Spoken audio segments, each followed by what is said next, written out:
Follow in the footsteps of the goddess of the hunt in tonight's Greek mythology-inspired sleep story. Sleep and Sorcery is a folklore and fantasy-inspired sleep series. My name is Laurel, and I'll be your guide on tonight's fantastical journey. Sleep and Sorcery is one part bedtime story, one part guided meditation, and one part dreamy adventure. Follow along with my voice for as long as it serves you, and when you're ready, feel free to let go of the story and relax into sleep. This story contains a built-in meditation for rest and interconnection. In tonight's story, you are a companion of Artemis, the goddess of the hunt, the moon, and wild animals. You enjoy her protection, and she teaches you the ways of the woods. Under her tutelage, you learn to harness the winds, embrace the wild, and fashion your own bow. The goddess comes to consider you her most beloved companion, and she invites you into the ranks of the immortals. Tonight's story is adapted from much of the mythological material surrounding Artemis. I've taken liberties with the sources to offer an adaptation that fits the tone of Sleep and Sorcery. But some of the themes of this tale may skew a bit mature for younger listeners. If you listen with kids, parental discretion is advised.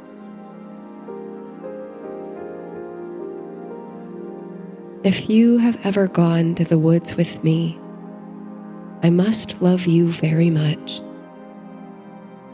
Mary Oliver, How I Go to the Woods.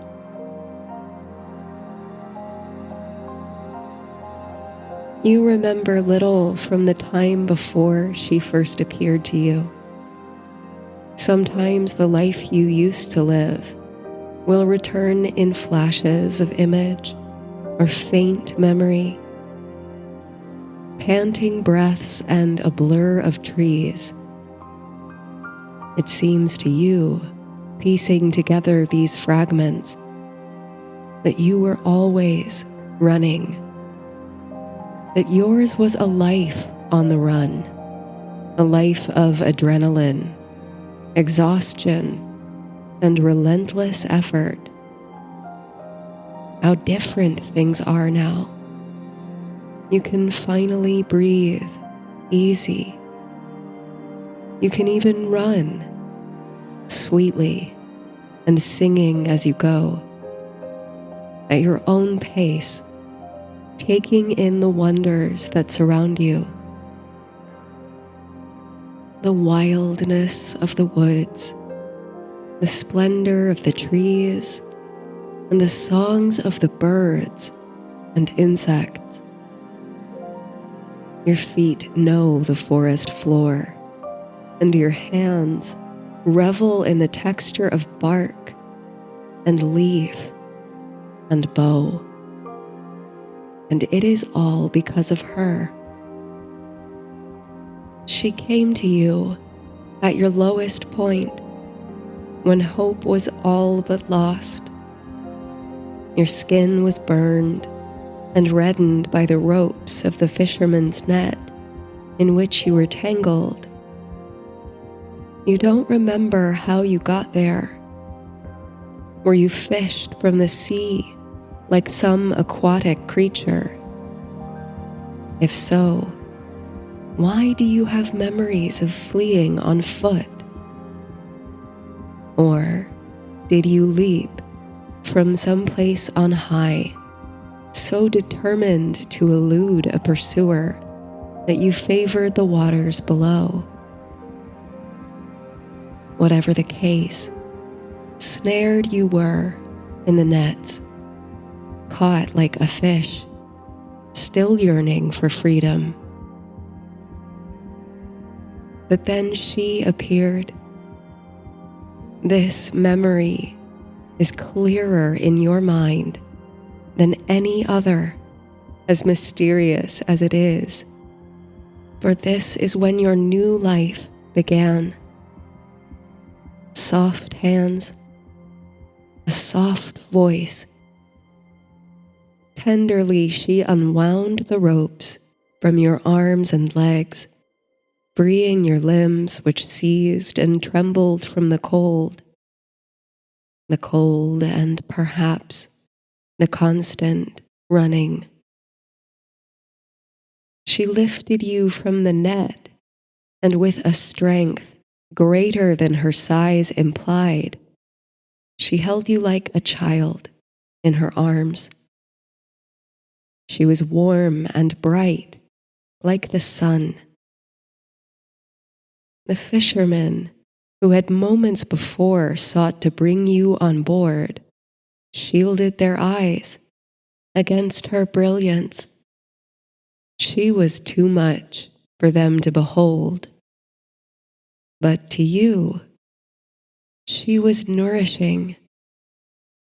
It was as if your body drew energy from her light flooding your system and awakening your heart. She bore you to the cypress grove and brought you food and spring water. She gave you a tunic to wear, like her own, and offered you a place to sleep. Oh, sleep, a gift, a blessing you had not known in some time. Beneath the bower, warm and dry and fed at last, you allowed your breathing to deepen for the first time. Your heartbeat slowed to a steady rhythm. Safe, at last, you fell into a sleep such as even the rocks and mountains do not know. Deep, slow, impenetrable sleep. And the moon bore devoted witness. Sleep was the first gift of Artemis, the goddess from whom you will not now be parted. It was not the last. Seeing your distress, she graciously pulled the painful memories from your mind with magic and herbal potions. She could not erase it all, but she eased the lingering fear and worry that so clouded your mind, giving you freedom to exhale. It was a blessed forgetting. Artemis is a solitary creature, as immortals go.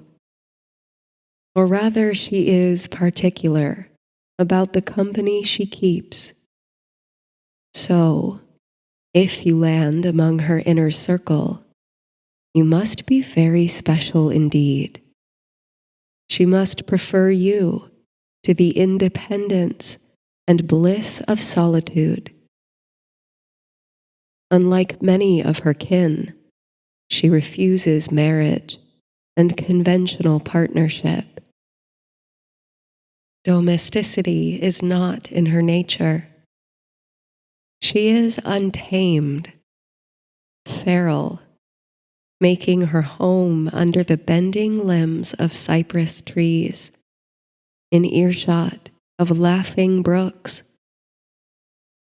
Anyone who should endeavor to bind her to a single place or a traditional role should be wary of her wrath.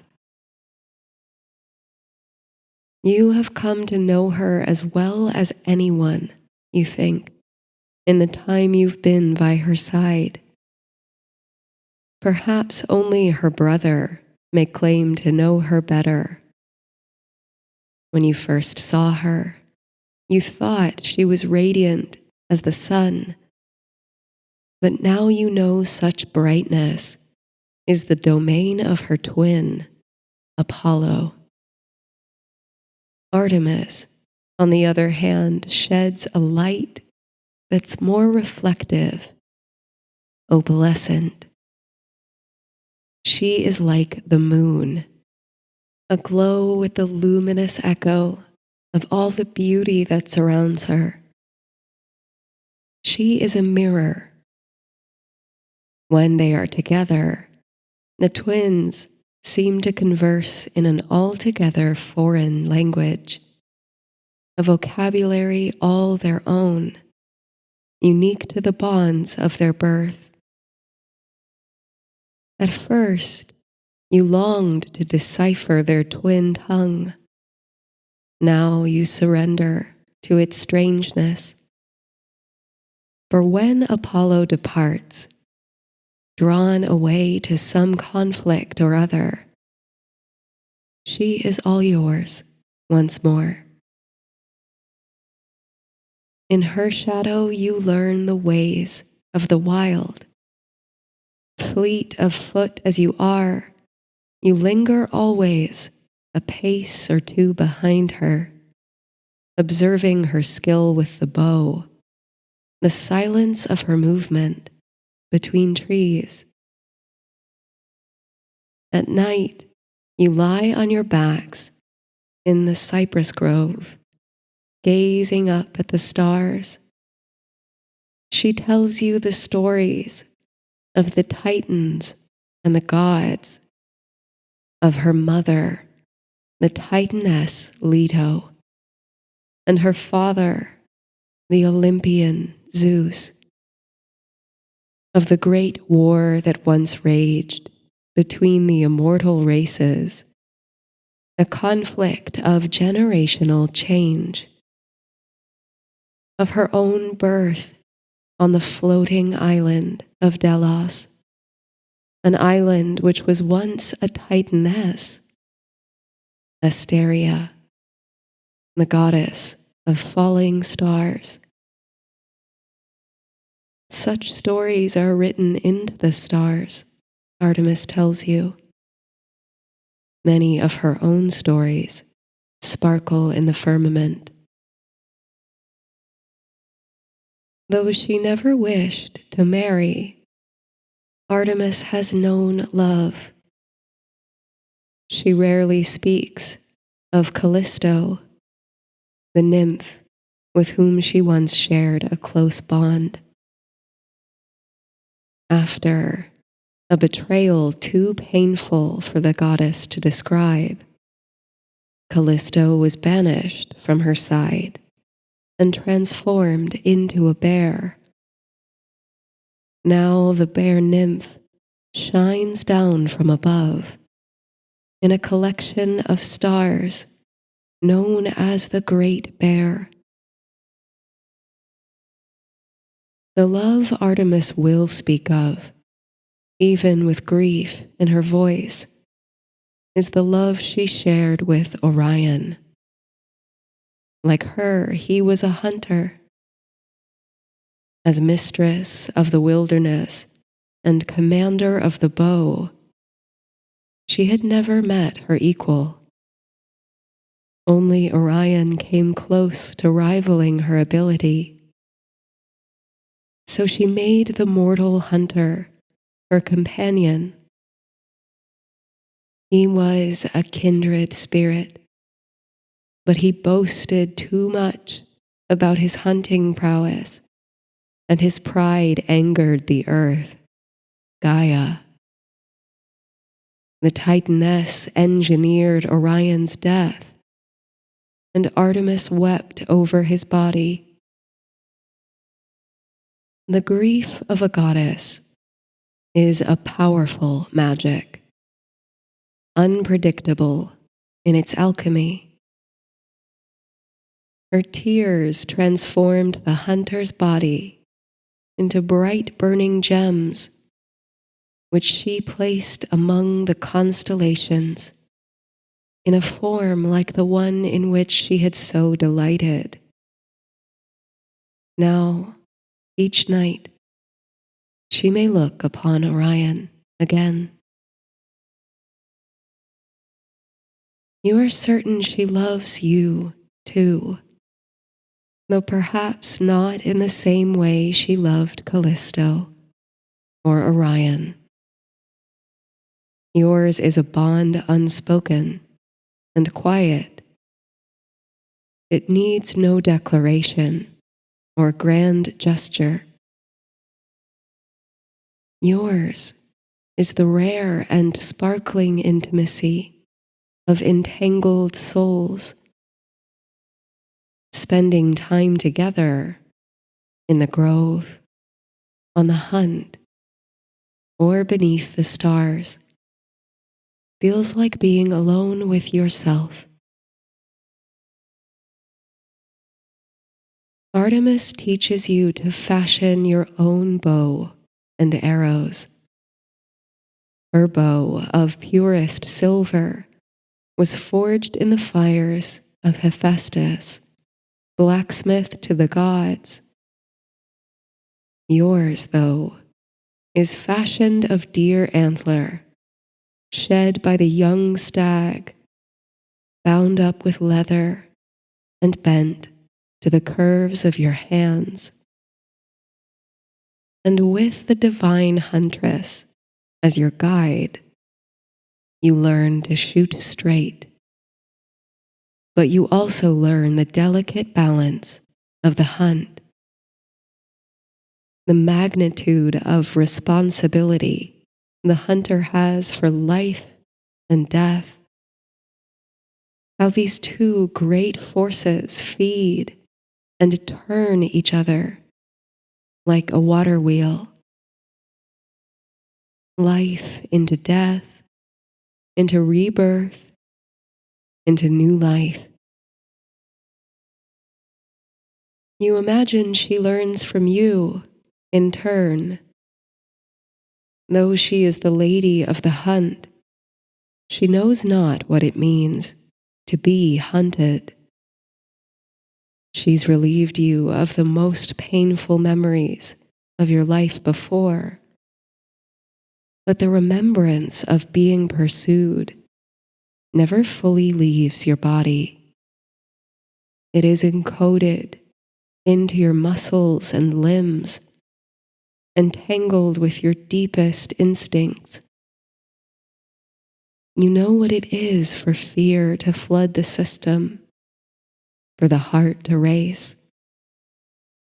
You know what it is to be watched, followed, and possessed. Because of this, you share a profound kinship with the wild beasts of the forest. And so, you stir in Artemis an even deeper respect and empathy for the animals. Another of the gifts the goddess bestows upon you is the knowledge of healing. Like her brother who presides over medicine, she possesses great wisdom. Her form of healing, however, like all things about her, is wilder than her brother's. She divines the powers of plants and animals through a deep relationship to her environment, cultivating natural poisons and remedies. She teaches you this special language and relationship. With time, you too can hear the song of the cypress, the most sacred tree of the goddess, and of Artemisia, the powerful herb that bears her name. There are others who join the retinue of Artemis, some for brief periods, and others for extended lengths. You cannot deny that you feel some jealousy at sharing the goddess's attentions with other mortals, nymphs, and Olympian kin. But at times, these interludes serve only to reinforce your devotion to her. You accompany Artemis to the port town of Aulis, where an army of Achaeans prepare to lay siege to the city of Troy. Here you glimpse the golden figure of Achilles, destined to be the greatest warrior of his age. And you observe the timid girl, Iphigenia, daughter of the king Agamemnon. Artemis has forestalled the winds, refusing to let the Greeks set sail in penance for Agamemnon's killing of a deer in her sacred grove. Only through the sacrifice of his daughter, Artemis proclaims through a seer, can he be absolved, and the sails filled with wind.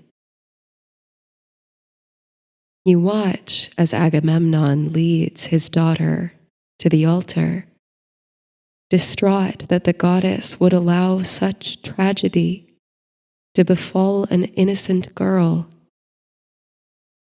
But in the moment of the sacrifice, Artemis swoops down upon the altar and carries Iphigenia away, leaving a fawn in her place. Just as she rescued you from the fishermen's nets, she rescues this girl from the horrors of war, whisking her to the distant shores of Taurus. Artemis gives Iphigenia a new life, installing her as priestess there. What you witness between Artemis and Iphigenia is rapturous. Not only does the goddess rescue a girl from a devastating fate and from a family bound to a generational curse, she delivers her to an existence of agency and purpose.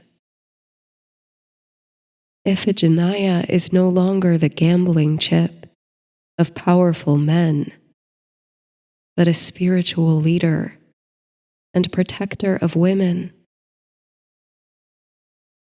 As you take your leave of Taurus and bid the young priestess goodbye, something shines from her eyes that was not there before. A flash of ageless wisdom. You look back, and it seems to you that Iphigenia has 3 faces instead of one, each overseeing a different direction of the winds.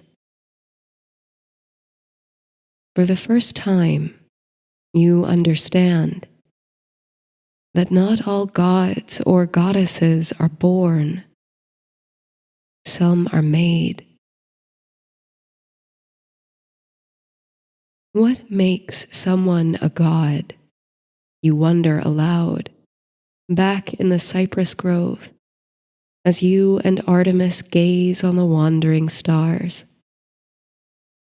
In your time together, you've encountered gods and goddesses of many shapes, qualities, and domains.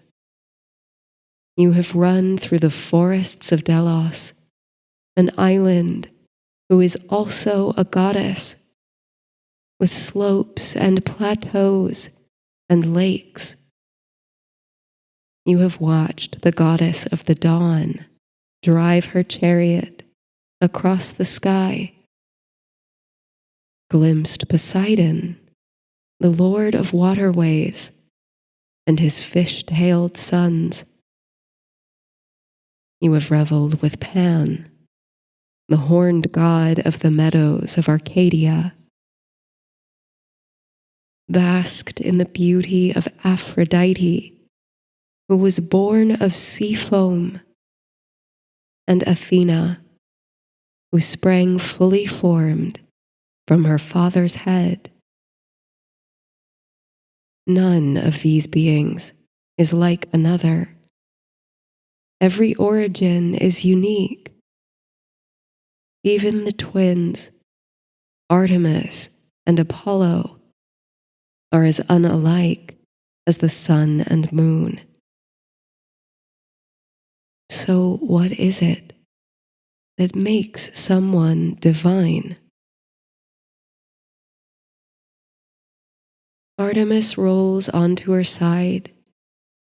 You feel her gaze on you as you continue to trace the constellations above. A story, she answers. You wait for her to elaborate, but she says nothing more. The stars swim before your eyes, and without realizing it, soon you are slipping sweetly down the long familiar tunnel to the domain of Morpheus, the god of dreams.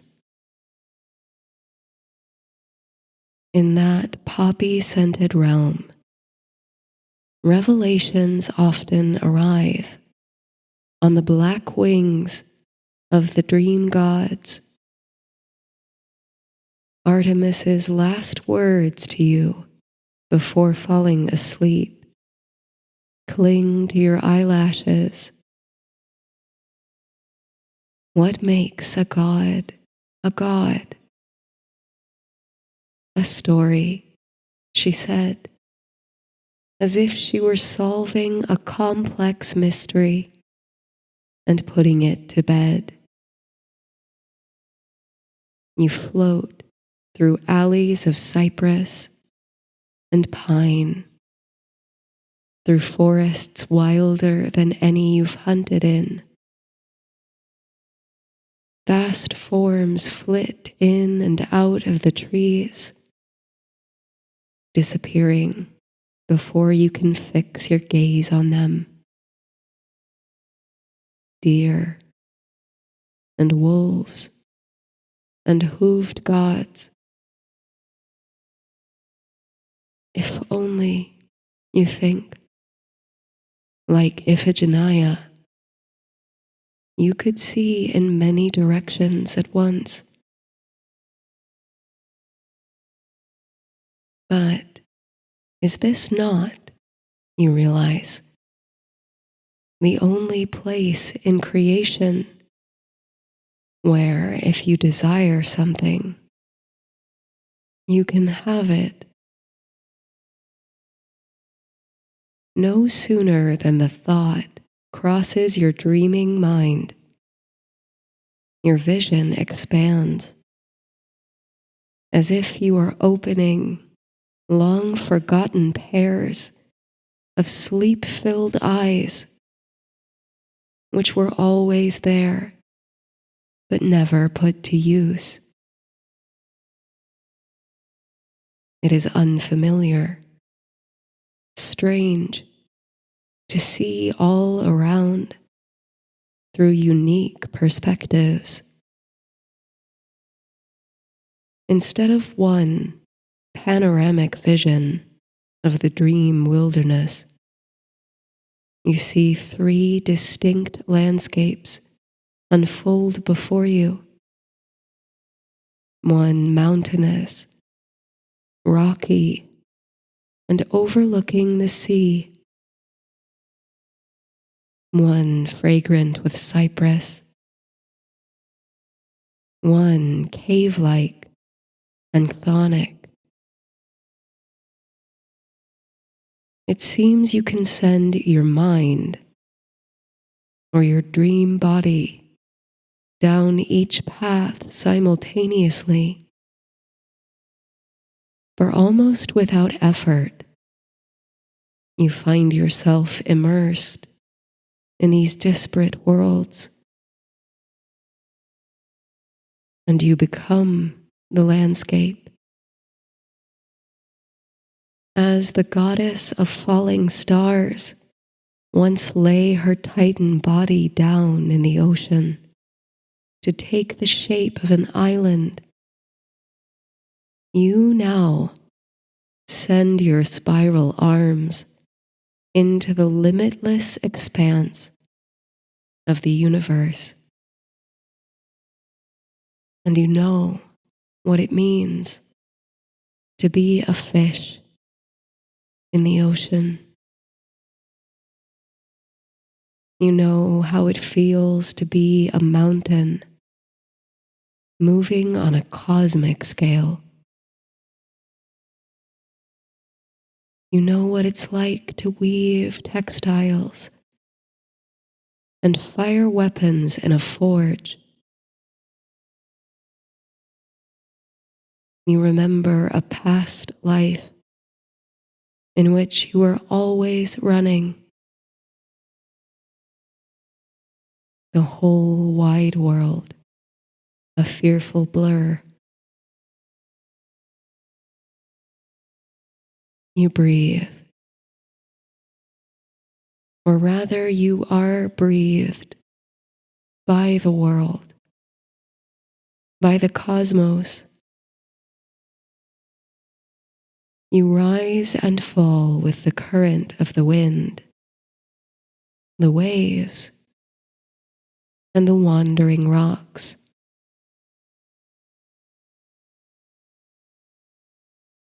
Inhale with the north wind. Let your body be as light as air. Exhale.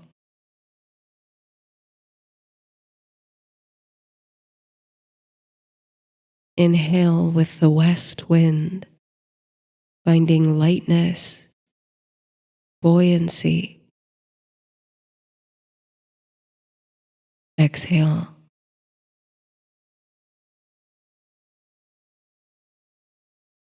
Inhale with the south wind, floating toward the stars. Exhale.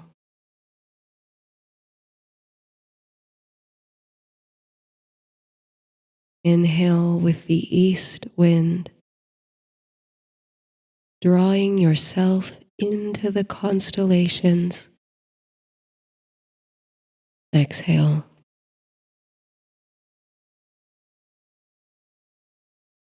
Float now through the sea of stars, gently tossed on the lulling waves. Breathe in, letting the waves crest, and out, softening on the troughs. Breathe in, rising, and out, softening. Breathe in, cresting, and out, sinking.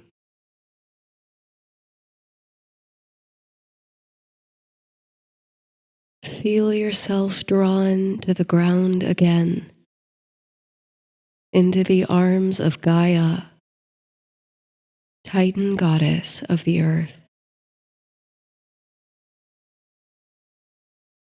Inhale.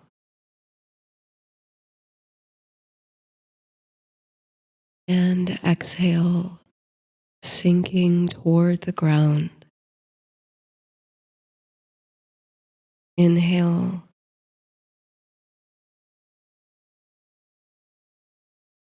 Exhale, softening into the surface of the earth. Inhale.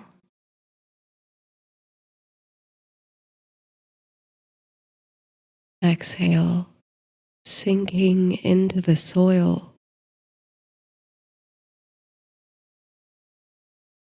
Inhale.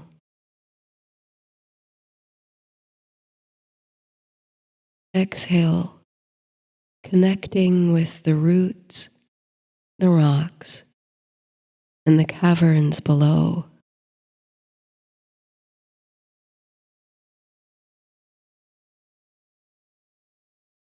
Time collapses. You are at the center of past, present, and future.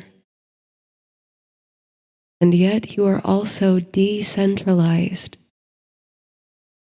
for you are now in every cell of every being and thought. You are the dark-winged dreams. You are the sun and moon. You are the beasts of the wilderness and the notches in the silver bow. You are the island of Delos. You are Apollo. You are Iphigenia. You are Artemis. The goddess's words still clinging to you like raindrops, which will not be shaken away. A thought crystallizes. What makes the gods divine is a story. This is the mystery which so few understand. A sublime revelation you can only access here in the land of dreams. This is the truth. The gods were made by humans. They existed before, but they were one thing, one vast and unfathomable quintessence. With the coming of humanity came the beginnings of poetry and song. Huddled together around crackling fires in the dark, the first humans bonded through their stories. Their burgeoning language broke the eternal quintessence into pieces, shattered the indivisible one into 1,000 faces.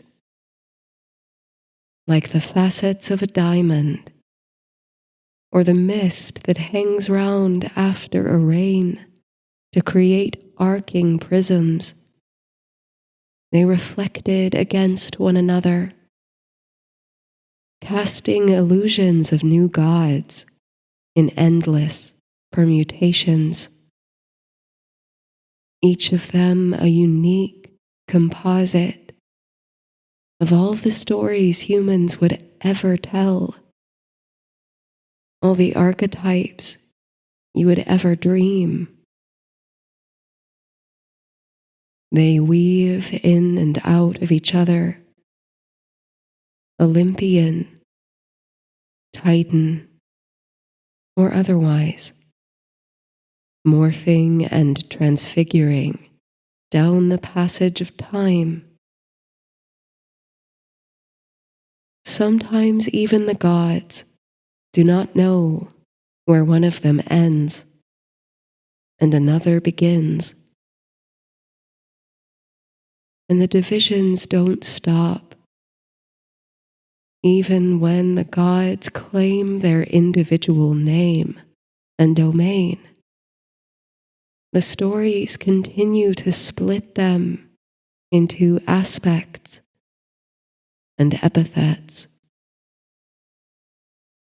So is Artemis the moon, and the archer, and the vengeful maiden, and the champion of women and girls. So are you, her mirror image, her devoted companion, her equal. Down the spiraling arm of the future, this comes to you as knowledge can only come in dreams. Many will call you by her name, and her by yours,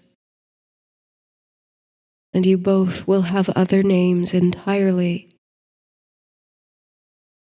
Some will forget you ever knew one another. Some will forget you were not the same. This is a new life, an afterlife you cannot control.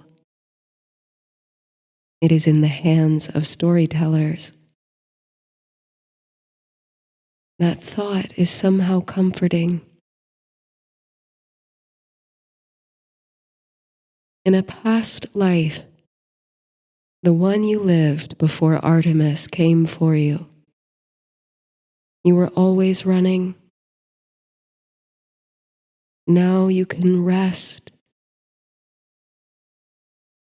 You sink into bliss.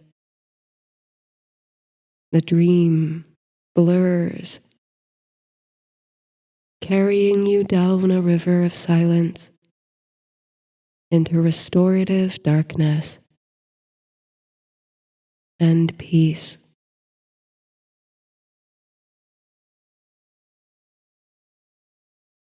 When softly your body wakes, it does not know itself yet.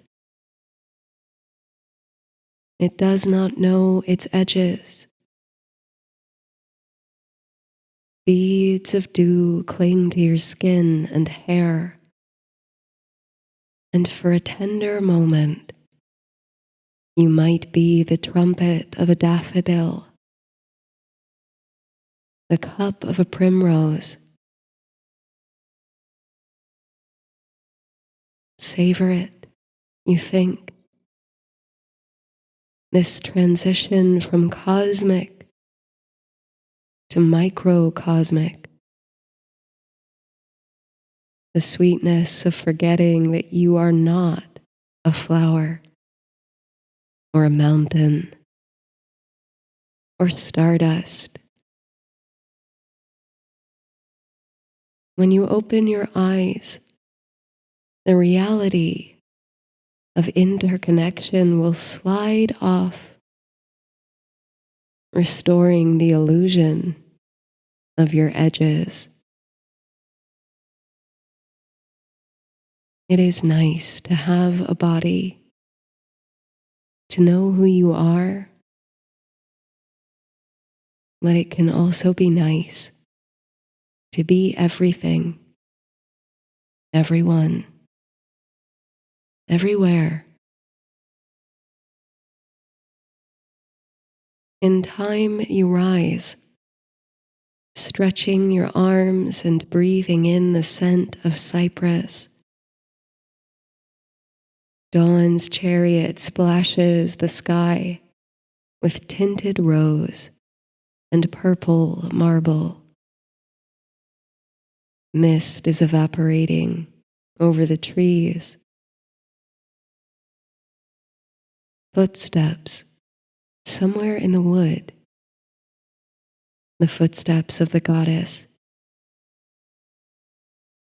You sling your bow and quiver across your back and follow the sound swiftly. How sweet it is to run without fear, but only for the joy of it, for the excitement of what or who lies on the other side of the effort. With each step you take, memories of your dreams slip down your limbs and pour like water from your feet and fingertips, seeping into the soil. By the time you reach Artemis, who stands overlooking the water, you can remember little of the dream's substance. But the secret knowledge whispered to you by the journey out of time and body remains, encoded in your very soul. A god is a story. Immortality is no different from memory. And memory, too, is a goddess.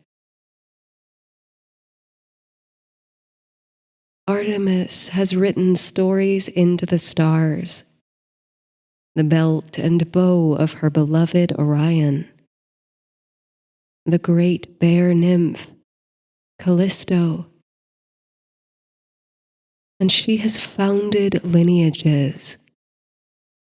Far-seeing Iphigenia sings now at the goddess's temple, where she will inspire generations of priestesses to make someone divine, make them immortal. They must be unforgettable. There was a time you thought you wanted Artemis to raise you to her level, to make you one of the Olympians, so that you can run through the forests together forever. Now you take your place beside her on the cliffside, overlooking the rocks and waves. There are no merchant ships or fishermen's boats on this remote shore. But still, you recall the day she came for you, untangled you from the nets in which you were caught, brought you to her sacred grove and taught you the ways of the wild. The goddess has given you many gifts, but she alone cannot grant you immortality. Only a story can do that. Though dawn spreads her rosy fingers across the sky with elegant speed, some stars yet shine in the darkened west. You imagine fixing a star to the tip of your arrow, raising your bow and loosing it to the heavens, planting there a stellar seed. You imagine the strange constellation that might grow from such a seedling. You feel brave, safe, and free. You exhale, and you turn to Artemis, the goddess of the hunt, the wild moon, and say, I want my memories back. Her brow furrows as she searches your face. She can see the lingering dream threads receding from your eyes like waves, pulling away from the shore.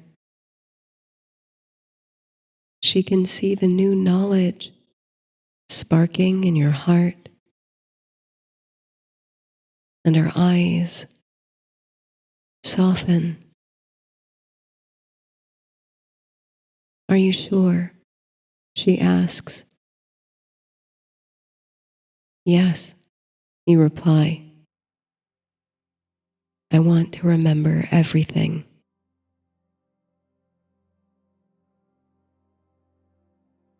When the memories begin flooding back, they are tempered by the cool, soft hand on your face,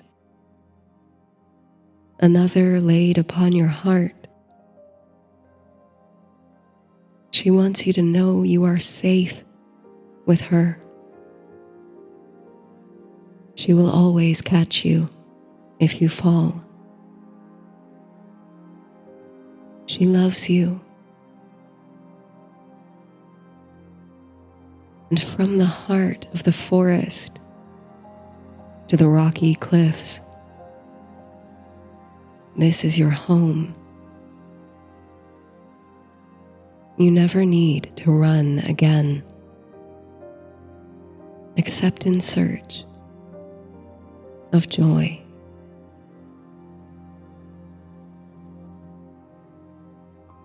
Good night.